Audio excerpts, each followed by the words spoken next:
ವಿದ್ಯಾರ್ಥಿಗಳೇ, ನಾವು ಕಳೆದ ಒಂದು ಅವಧಿಯಲ್ಲಿ ಏನನ್ನ ಕುರಿತು ಚರ್ಚೆಯನ್ನು ಮಾಡ್ತಾ ಇದ್ದೀವಿ ಅಂದರೆ ಇತಿಹಾಸದ ಅರ್ಥ ಮತ್ತು ವ್ಯಾಖ್ಯೆಗಳನ್ನು ಕುರಿತು ಚರ್ಚೆಯನ್ನು ಮಾಡ್ತಾ ಇದ್ದೀವಿ. ಸೊ ಇವತ್ತಿನ ಅವಧಿಯೊಳಗೆ ನಾವು ಚರ್ಚಿಸಬೇಕಾದಂಥ ಅಂಶ ಯಾವುದು ಅಂದರೆ ಪ್ರಮುಖ ಇತಿಹಾಸಕಾರರು ಇತಿಹಾಸಕ್ಕೆ ವ್ಯಾಖ್ಯೆ ನೀಡಿರುವಂತಹ ಈ ಇತಿಹಾಸಕಾರರ ಒಂದು ಹಿನ್ನೆಲೆ ಮತ್ತು ವಿಚಾರಗಳನ್ನು ಕುರಿತು ಇವತ್ತಿನ ಅವಧಿಯೊಳಗೆ ಚರ್ಚಿಸುತ್ತಾ ಪುನಃ ಮತ್ತೊಮ್ಮೆ ಅವರು ನೀಡಿರುವಂಥ ವ್ಯಾಖ್ಯದ ಬಗ್ಗೆ ನಾನು ಹೇಳ್ತೀನಿ. ಗತಕಾಲದ ಘಟನೆಗಳನ್ನು ಕುರಿತು ಅಭ್ಯಾಸ ಮಾಡುವುದೇ ಇತಿಹಾಸ ಅಂತ ನಾವು ಸಾಮಾನ್ಯ ಅರ್ಥದಲ್ಲಿ ಇತಿಹಾಸದ ಅರ್ಥವನ್ನು ಬಳಸ್ತೀವಿ. ಇಂತಹ ಇತಿಹಾಸವನ್ನ ಮೊಟ್ಟ ಮೊದಲಿಗೆ ಬರೀಲಿಕ್ಕೆ ಪ್ರಾರಂಭಿಸಿದಂಥವ್ರು ಯಾರು ಅಂದರೆ ಗ್ರೀಕರು. ಹೀಗಾಗಿ ಗ್ರೀಕ್ ದೇಶವನ್ನ ಇತಿಹಾಸ ಲೇಖನದ ತವರು ಮನೆ ಅಂತ ಕರಿತೀವಿ ಅಥವಾ ಗುರುತಿಸ್ತೀವಿ ಅಂತ ಹೇಳ್ತೀವಿ. ಇಂತಹ ಇತಿಹಾಸಕಾರರಲ್ಲಿ ಆ ಗ್ರೀಕಿನ ಇತಿಹಾಸಕಾರರಿಗೆ ಸಂಬಂಧಪಟ್ಟಂತೆ ನಾವು ವಿಚಾರ ಮಾಡಿದ್ವಿ ಅಂತ ಮೊಟ್ಟ ಮೊದಲನೇದಾಗಿ ಹೆರೋಡೋಟಸ್ನನ್ನ ನೋಡ್ತೀವಿ, ಪ್ರಮುಖ ಇತಿಹಾಸಕಾರ ಅಂತ. ಹೆರೋಡೋಟಸ್ ಸಾಮಾನ್ಯ ಶಕ ಪೂರ್ವ 484ರಿಂದ 424ರವರೆಗೆ ಗ್ರೀಕ್ ದೇಶದಲ್ಲಿ ವಾಸವಾಗಿದ್ದ ಅಂತ ಹೇಳ್ತೀವಿ. ಮಹಾನ್ ಮಾನವತಾವಾದಿಯಾಗಿರುವಂತಹ ಈತ ಇತಿಹಾಸಕ್ಕೆ ತನ್ನದೇ ಆದಂತಹ ಕೊಡುಗೆಯನ್ನು ಕೊಟ್ಟಂತಹ ಸರ್ವಶ್ರೇಷ್ಠ ಇತಿಹಾಸಕಾರ. ಈತನಿಂದಲೇ ಇತಿಹಾಸ ಬರವಣಿಗೆ ಪ್ರಾರಂಭವಾಯಿತು ಅಂತ ನಂಬಿಕೆ. ಹೀಗಾಗಿ ಈತನನ್ನು ನಾವೇನು ಕರಿತೀವಿ, ಇತಿಹಾಸದ ಪಿತಾಮಹ ಅಂತ ಹೆರೋಡೋಟಸ್ನನ್ನ ಇಂದಿಗೂ ಕೂಡ ನಾವು ಗುರುತಿಸ್ತಾ ಇರೋದನ್ನು ನಾವು ನೋಡ್ತೀವಿ. ಇತಿಹಾಸದ ಪಿತಾಮಹನಾಗಿರುವಂತಹ ಹೆರೋಡೋಟಸ್ ಗ್ರೀಕ್ ಮತ್ತು ಪಶ್ಚಿಮ ಏಷ್ಯಾದ ರಾಷ್ಟ್ರಗಳಲ್ಲಿ ಸಂಚಾರವನ್ನು ಮಾಡ್ತಾ ವ್ಯಾಪಕವಾಗಿ ತಿರುಗಾಡ್ತಾ ಅಲ್ಲಿನ ಸಂಗತಿಗಳನ್ನ 9 ಪುಟಗಳಲ್ಲಿ ಸಂಗ್ರಹ ಮಾಡಿಕೊಂಡ ಒಂದು ಪುಸ್ತಕವನ್ನು ಬರೀತಾನ, ಒಂದು ಕೃತಿಯನ್ನು ರಚನೆ ಮಾಡ್ತಾನ. ಅದೇ ಯಾವುದು ಅಂದ್ರೆ the history of Persian wars. Persian ಕದನಗಳ ಇತಿಹಾಸ ಅನ್ನುವಂತಹ ಪುಸ್ತಕವನ್ನು ರಚಿಸಿದಂತಹ ಈತ ಗ್ರೀಕರಿಗೂ ಮತ್ತು ಪರ್ಷಿಯನರಿಗೂ ನಡೆದಿರುವಂತಹ ಸಂಘರ್ಷದ ವಿವರವನ್ನು ಈ ಕೃತಿಯಲ್ಲಿ ವಿವರಿಸ್ತಾನೆ. ಆತ ಹೇಳ್ತಾನೆ, ಇತಿಹಾಸ ಅಂದ್ರೆ ಏನು ಅಂದ್ರೆ ಮುಂದಿನ ಪೀಳಿಗೆಯು ನೆನಪಿಡಬೇಕಾದ ಮಹಾನ್ ವೀರರ ಅಥವಾ ಮಹತ್ವಪೂರ್ಣವಾದ ಘಟನೆಗಳ ದಾಖಲೆಯೇ ಇತಿಹಾಸ. ಅಂದ್ರೆ ಭವಿಷ್ಯದ ತಲೆಮಾರಿನವರು ಮಹಾನ್ ವ್ಯಕ್ತಿಗಳ ಸಾಧನೆಯನ್ನು ಕುರಿತು ನೆನಪಿನಲ್ಲಿ ಇಟ್ಟುಕೊಳ್ಳುವುದೇ ಇತಿಹಾಸ ಅನ್ನುವಂಥ ವಿಚಾರವನ್ನ ಹೆರೋಡೋಟಸ್ ಅನ್ನುವಂಥ ಇತಿಹಾಸಕಾರ, ಇತಿಹಾಸದ ಪಿತಾಮಹನಾಗಿರುವಂತಹ ಈತ ವಿವರಿಸ್ತಾನ ಅಂತ ನೋಡ್ತೀವಿ. ಎರಡನೇದಾಗಿ ನಾವು ವಿಚಾರವನ್ನ ಮಾಡಿದ್ದೀವಿ ಅಂದ್ರೆ ಸಂತ್ ಅಗಸ್ಟೈನ್ ಅಂತ ಕರೀತೀವಿ. ಈ ಸಂತ್ ಅಗಸ್ಟೈನ್ನ ಕಾಲಮಾನ ಸಾಮಾನ್ಯ ಶಕ ವರ್ಷ 354ರಿಂದ 430 ಅಂತ ಹೇಳ್ತೀವಿ. ಸಂತ್ ಅಗಸ್ಟೈನ್ ಒಬ್ಬ ಶ್ರೇಷ್ಠ ಕ್ರಿಶ್ಚಿಯನ್ ಚಿಂತಕ ಹಾಗೂ ಮಧ್ಯಕಾಲೀನಲ್ಲಿ ಇರುವಂತಹ ಮಧ್ಯಕಾಲೀನ ಯುಗದ ಚರ್ಚಿನ ಶ್ರೇಷ್ಠ ಇತಿಹಾಸಕಾರನು ಕೂಡ ಹೌದು. ಇಂತಹ ಶ್ರೇಷ್ಠನಾಗಿರುವಂತಹ ಈತ ಒಂದು ಕೃತಿಯನ್ನು ಬರೆದ ಯಾವುದು ಅಂದ್ರೆ the city of god. The city of god ಅನ್ನುವಂತಹ ಪುಸ್ತಕವನ್ನು ಬರೆದಂತಹ ಈತ ಇತಿಹಾಸದ ಕುರಿತು ಏನ್ ಹೇಳ್ತಾನಪ್ಪ ಅಂದ್ರೆ ಇತಿಹಾಸವು ದೇವರು ಮತ್ತು ಸೈತಾನನ ನಡುವಿನ ಸಂಘರ್ಷದ ಕಥೆ. ಅಂತಿಮವಾಗಿ ದೇವರು ಸೈತಾನನ ಮೇಲೆ ಸಾಧಿಸುವ ವಿಷಯದಲ್ಲಿ ಕೊನೆಗೊಳ್ಳುತ್ತದೆ ಅಂತ ಹೇಳ್ದ. ಅಂದ್ರೆ ಚರ್ಚಿನ ಇತಿಹಾಸಕಾರನಾಗಿರುವಂತಹ ಈ ವ್ಯಕ್ತಿ ಇತಿಹಾಸವನ್ನ ಧರ್ಮದ ತಳಹದಿಯ ಮೇಲೆ ವಿವರಿಸಲಿಕ್ಕೆ ಪ್ರಯತ್ನವನ್ನ ಪಟ್ಟ ಅಂತ ಹೇಳ್ತೀವಿ. ಇವತ್ತು ಮನುಷ್ಯ ಯಾವುದೇ ಘಟನೆಗಳನ್ನ ಮಾಡಬೇಕಾದ್ರೆ, ಯಾವುದೇ ಕೃತಿಗಳನ್ನ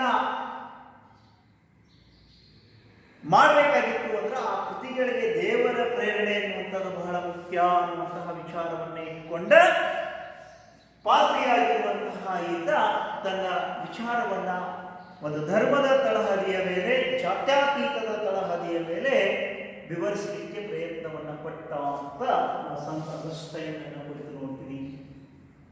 ಮೊದಲನೇದಾಗಿ ನಾವು ನೋಡುವಂತಹ ಇತಿಹಾಸಕಾರರು ಯಾರು ಅಂದ್ರೆ ಕಾರ್ಲ್ ಮಾರ್ಕ್ಸ್. ಇವರ ಕಾಲಾವಧಿ ಸಾಮಾನ್ಯ ಶಕವರ್ಷ 1818ರಿಂದ 1833.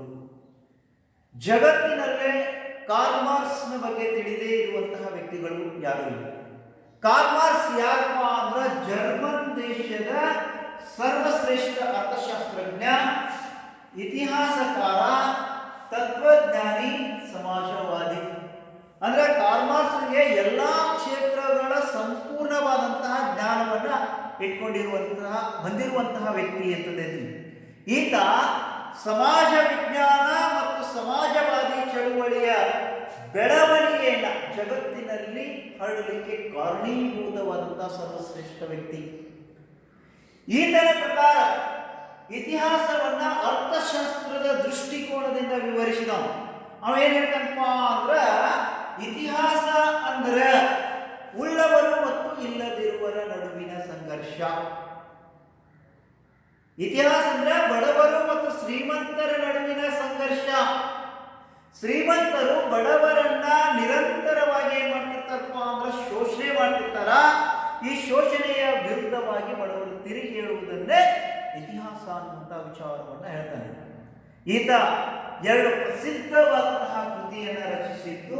ಆ ಕೃತಿಗಳು ಯಾವಪ್ಪ ಅಂದ್ರೆ ಒಂದನೇದು ದಾಸ್ ಕ್ಯಾಪಿಟಲ್ ಅಂತ ಕರಿತೀವಿ, ಎರಡನೇದು ದ ಕಮ್ಯುನಿಸ್ಟ್ ಮ್ಯಾನಿಫೆಸ್ಟೋ ಅನ್ನುವಂತಹ 2 ಸರ್ವಶ್ರೇಷ್ಠ ಕೃತಿಗಳನ್ನು ರಚಿಸಿದಂತಹ ಕಾರ್ಲ್ ಮಾರ್ಕ್ಸ್ ಇತಿಹಾಸದ ಕುರಿತು ತನ್ನ ವಿಚಾರಗಳನ್ನು ವ್ಯಕ್ತಪಡಿಸ್ತಾನ ಅಂತ ಹೇಳ್ತೀವಿ. ಏನೇ 4ನೇದಾಗಿ ನಾವು ನೋಡ್ತೀವಿ ಅಂದ್ರೆ ಜೆ.ಬಿ. ಬ್ಯೂರಿ, ಐರಿಷ್ ದೇಶದ ಸರ್ವಶ್ರೇಷ್ಠ ಇತಿಹಾಸಕಾರ, ಮಹಾನ್ ವಿದ್ವಾಂಸರಾಗಿರುವಂತಹ ಈತ ಕೇಂಬ್ರಿಡ್ಜ್ ವಿಶ್ವವಿದ್ಯಾಲಯದೊಳಗ ಪ್ರಾಧ್ಯಾಪಕನಾಗಿ ಕೆಲಸವನ್ನು ಮಾಡುವಂತಹ ವ್ಯಕ್ತಿ. ಒಬ್ಬ ವೃತ್ತಿಯಲ್ಲಿ ಉಪನ್ಯಾಸಕನಾಗಿರುವಂತಹ ಈ ವ್ಯಕ್ತಿ ಇತಿಹಾಸವನ್ನ ಕುರಿತು ತನ್ನ ವಿಚಾರವನ್ನು ಹೇಳ್ತಾನೆ. ಇತಿಹಾಸ ಒಂದು ವಿಜ್ಞಾನ, ಹೆಚ್ಚು ಅಲ್ಲ ಕಡಿಮೆ. ಇತಿಹಾಸ ಅನ್ನುವಂತಹದ್ದು ಏನಾಗಿಪ್ಪ ಅಂದ್ರೆ ವಿಜ್ಞಾನದ ಗುಣಗಳನ್ನ ಒಳಗೊಂಡೈತಿ. ಇಲ್ಲಿಯೂ ಕೂಡ ಏನಾಗಪ್ಪ ಅಂದ್ರೆ ಅಂಕಿ ಅಂಶಗಳ ಸಂಗ್ರಹ ಅನ್ನುವಂಥದ್ದು ನಡೀತೈತಿ, ಘಟನೆಗಳ ಸಂಗ್ರಹ ಅನ್ನುವಂತಹದ್ದು ನಡೀತೈತಿ, ಸಂಗ್ರಹಿಸಿದಂತಹ ವಿಷಯದ ಮೌಲ್ಯಮಾಪನ ಮತ್ತು ವಿಮರ್ಶೆ ಎರಡೂ ನಡೀತೈತಿ. ಹೀಗಾಗಿ ಇತಿಹಾಸ ವಿಜ್ಞಾನದ ಗುಣಗಳನ್ನ ಹೊಂದಿರುವಂತಹ ಒಂದು ಅಂಶ ಅನ್ನುವಂತಹ ವಿಚಾರವನ್ನ ಯಾರು ಹೇಳ್ತಾರೆ ಅಂದ್ರೆ ಜೆ.ಬಿ. ಬ್ಯೂರಿ ಅಂತ ಹೇಳ್ತಾನೆ.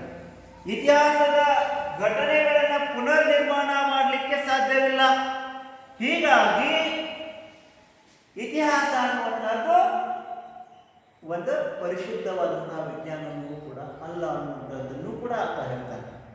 ಒಂದು ಕಡೆ ವಿಜ್ಞಾನದ ಅಂಶಗಳನ್ನು ಒಳಗೊಂಡೈತಿ ಅಂತ ಹೇಳಿ ಕೊನೆಗೆ ಏನಂತಪ್ಪ ಅಂದ್ರೆ ಅದನ್ನು ಪುನರ್ ನಿರ್ಮಿಸಲಿಕ್ಕೆ ಬರೋದಿಲ್ಲ. ಹೀಗಾಗಿ ಅದು ವಿಜ್ಞಾನವೂ ಅಲ್ಲ ಅನ್ನುವಂಥ ವಿಚಾರವನ್ನು ಕೂಡ ಆತ ಹೇಳ್ತಾನೆ ಅನ್ನುವಂಥ ಅಂಶವನ್ನು ನಾವು ನೋಡ್ತೀವಿ. ಏನ 5ನೇದಾಗಿ ಬರುವಂತಹ ಅಂಶ ಯಾವುದು ಅಂದ್ರೆ ಅರ್ನಾಲ್ಡ್ ಟೈನ್ಬಿ. ಈತನ ಕಾಲಾವಧಿ ಸಾಮಾನ್ಯ ಶಕವರ್ಷ 1889ರಿಂದ 1975 ಅಂತ ಹೇಳ್ತೀವಿ.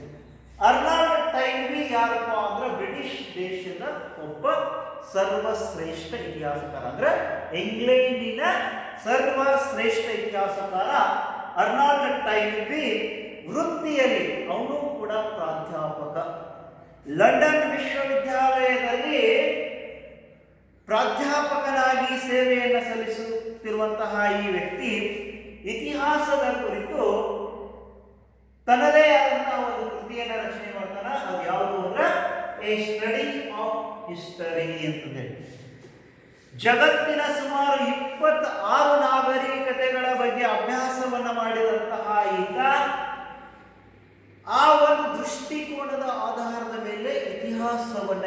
ಮಾಡ್ತಾನಪ್ಪ ಅಂದ್ರೆ ವಿವರಿಸ್ತಾನೆ.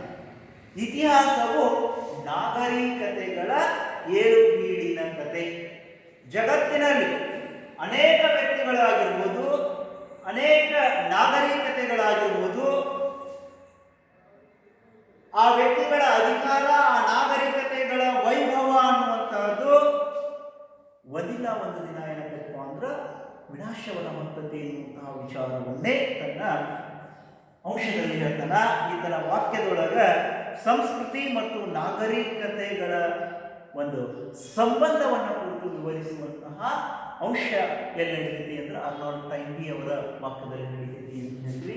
ಇನ್ನು ಕೊನೆಯದಾಗಿ ನಮ್ಮ ದೇಶಕ್ಕೆ ಸಂಬಂಧಪಟ್ಟಂತಹ ವ್ಯಕ್ತಿಯನ್ನು ಕೂಡ ನಾವು ನೋಡಬೇಕಾಗುತ್ತೆ. ಇತಿಹಾಸದ ಪ್ರಮುಖ ಇತಿಹಾಸಕಾರರಲ್ಲಿ ಅವ್ರು ಯಾರಪ್ಪ ಅಂದ್ರೆ ಜವಾಹರಲಾಲ್ ನೆಹರು. ಸಾಮಾನ್ಯ ಶಕ ವರ್ಷ 1889ರಿಂದ 1964 ಇವರ ಕಾಲಾವಧಿ ಅಂತ ಹೇಳಿ ಭಾರತದ ಮೊಟ್ಟ ಮೊದಲ ಪ್ರಧಾನಮಂತ್ರಿಯಾಗಿರುವಂತಹ ಜವಾಹರಲಾಲ್ ನೆಹರು ಶ್ರೇಷ್ಠ ರಾಜಕಾರಣಿ ಮತ್ತು ಇತಿಹಾಸಕಾರರು. ಇವರು ಇತಿಹಾಸದ ಬಗ್ಗೆ ಅಪಾರವಾದಂತಹ ಆಸಕ್ತಿಯನ್ನ ಹೊಂದಿದಂತಹ ವ್ಯಕ್ತಿ. ಇವರು ಇತಿಹಾಸದ ಕುರಿತು 2 ಕೃತಿಗಳನ್ನು ರಚನೆ ಮಾಡ್ತಾರ. ಒಂದು ಡಿಸ್ಕವರಿ ಆಫ್ ಇಂಡಿಯಾ, ಇನ್ನೊಂದು the glimpses of world history ಎನ್ನುವಂತ 2 ಕೃತಿಗಳನ್ನ ರಚನೆ ಮಾಡಿದಂತ ಸರ್ವಶ್ರೇಷ್ಠ ವ್ಯಕ್ತಿ. The glimpses of world history ಎನ್ನುವಂತಹದ್ದು ಜವಾಹರಲಾಲ್ ನೆಹರೂರವರು ತಮ್ಮ ಮಗಳಾಗಿರುವಂತಹ ಇಂದಿರಾ ಗಾಂಧಿ ಅವರಿಗೆ ಬರೆದಿರುವಂತಹ ಪತ್ರಗಳ ಒಂದು ಸಂಕಲನ ಅಥವಾ ಸಂಗ್ರಹ ಅಂತ ಹೇಳ್ತೀವಿ. ಇವ್ರ ಪ್ರಕಾರ ಇತಿಹಾಸ ಅಂದ್ರೆ ಏನು ಅಂತ ನೋಡ್ಲಿಕ್ಕೆ ಹೋದಿವಿ ಅಂದ್ರೆ ಅನಾಗರಿಕತೆಯಿಂದ ನಾಗರಿಕತೆಯೆಡೆಗೆ ಸಾಗಿದ ಮಾನವನ ಕಥೆಯೇ ಇತಿಹಾಸ.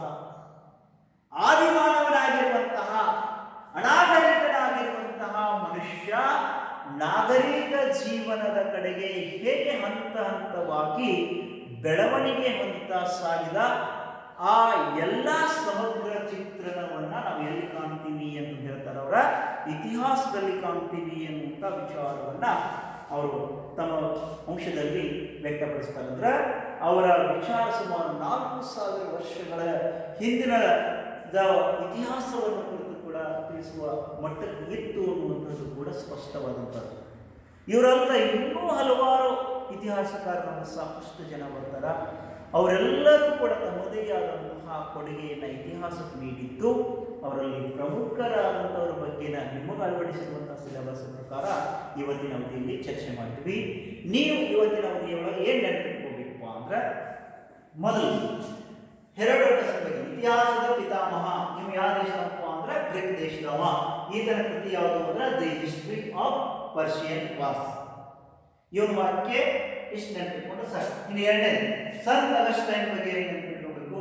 ಕ್ರಿಶ್ಚಿಯನ್ ದೇಶದ ಸರ್ವಶ್ರೇಷ್ಠ ಚಿಂತಕ. ಈತನ ಕೃತಿ ದಿ ಸಿಟಿ ಆಫ್ ಗಾಡ್, ಇವನ ವಾಕ್ಯ.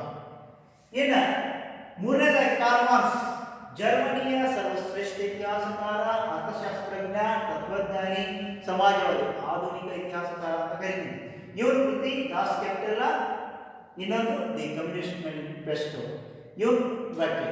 ಇನ್ನು ಅದೇ ರೀತಿಯಾಗಿ ಜೆರಿ ಬ್ಯೂರಿ, ಐರಿಷ್ನ ಶ್ರೇಷ್ಠ ಇತಿಹಾಸಕಾರನಾಗಿರುವಂಥ ಈತ ಒಬ್ಬ ಪ್ರಾಧ್ಯಾಪಕ ಅಂತ ಹೇಳ್ತೀವಿ ನಾವು, ಕೇಂಬ್ರಿಡ್ಜ್ ವಿಶ್ವವಿದ್ಯಾಲಯದ ಪ್ರಾಧ್ಯಾಪಕ.